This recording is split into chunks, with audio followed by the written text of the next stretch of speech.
Respiración celular, el ciclo de Krebs.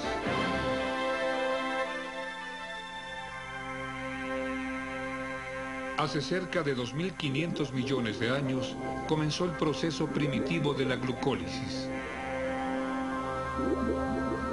Más tarde, al acumularse el oxígeno en la atmósfera, la vida comenzó a poblar la Tierra. La sobrevivencia dependía de la habilidad para acumular reservas de energía, más de las que la glucólisis podía ofrecer.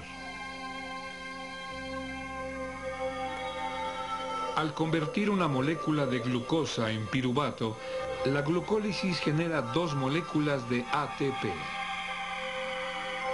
Sin embargo, este ATP solo representa el 2.2% de la energía disponible. Otra parte se encuentra en el piruvato y en el NADH. El resto es calor.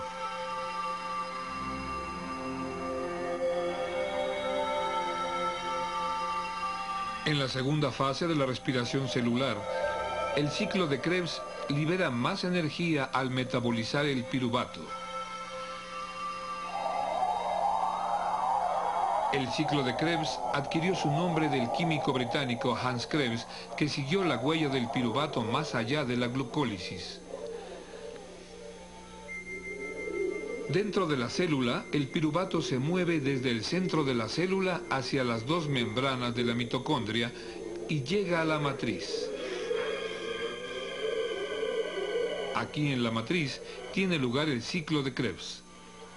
El piruvato es una molécula con 3 carbonos, pero el ciclo de Krebs utiliza una molécula de 2 carbonos como punto de partida.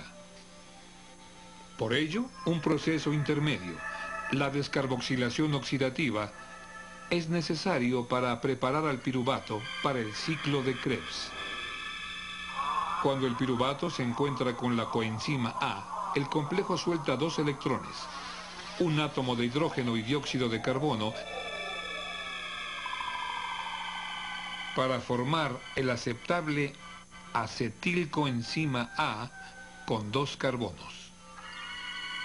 Los electrones del hidrógeno son recogidos por un NAD+, formando un NADH, un transporte intermedio de energía. Pero vamos a concentrar nuestra atención en el acetilcoenzima A con 2 carbonos. Primero, vayamos a echar un simple vistazo al ciclo de Krebs.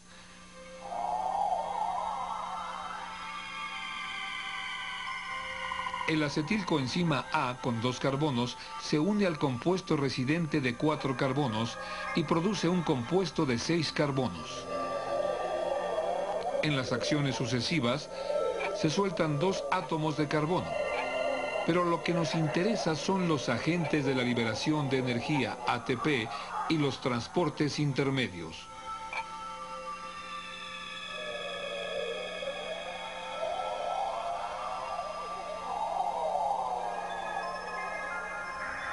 Esta es una vista general del ciclo de Krebs. Con un acercamiento más detallado del ciclo, veremos cómo se generan los agentes de liberación de energía. El acetilcoenzima A se topa con el oxaloacetato de 4 carbonos. Esto resulta en el ácido cítrico de 6 carbonos. El ácido cítrico suelta agua y forma aconitato. El aconitato recoge agua y es transformado en isocitrato. El isocitrato se encuentra con un NAD+ y forma el transporte de energía NADH. Oxalosuccinato.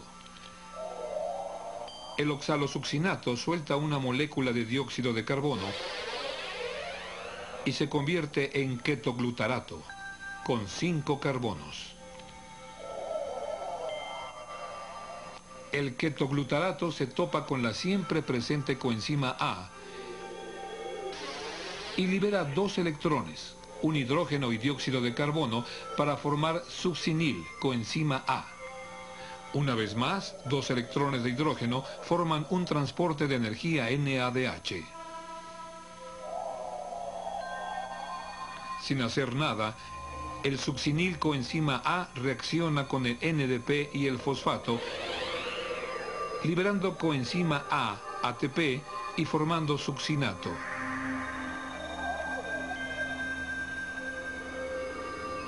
El succinato se encuentra con una molécula de FAD y esta reacción produce un nuevo transporte de energía, FADH2, y fumarato. El fumarato a su vez reacciona con el agua y el producto es malato. En la reacción final, el malato se encuentra con un NAD+, y produce el último de los transportes de energía, oxaloacetato. El ciclo de Krebs comienza cuando un jugador principal, el acetilcoenzima A, reacciona con oxaloacetato. Por medio de una serie de reacciones de 10 pasos, el oxaloacetato es transformado en diferentes reactantes. El ciclo regresa hasta el oxaloacetato. En una sola vuelta del ciclo, los transportes de energía han llevado 3 NADH, un ATP, un FADH2, así como dióxido de carbono que fue desechado. Los 2 átomos de carbono que entraron al ciclo fueron expulsados como dióxido de carbono.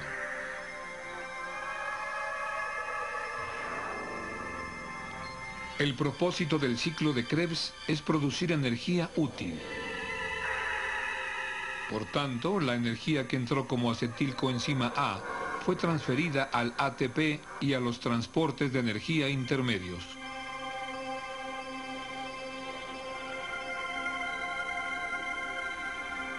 Tanto el NADH como el FADH2 transportan electrones energéticos que serán utilizados para almacenar energía en el ATP.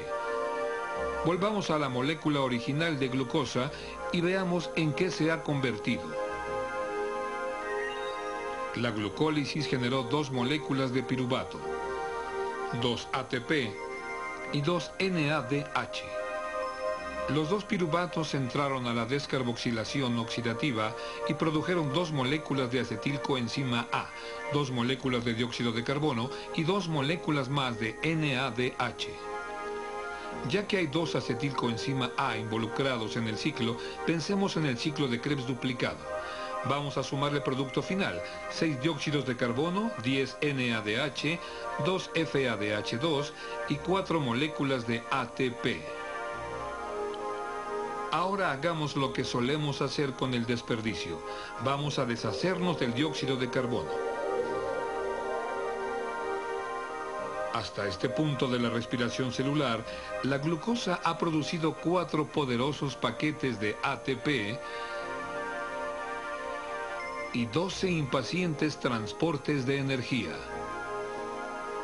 En nuestro siguiente programa veremos cómo estos transportes de energía intermedios liberan la carga de ATP.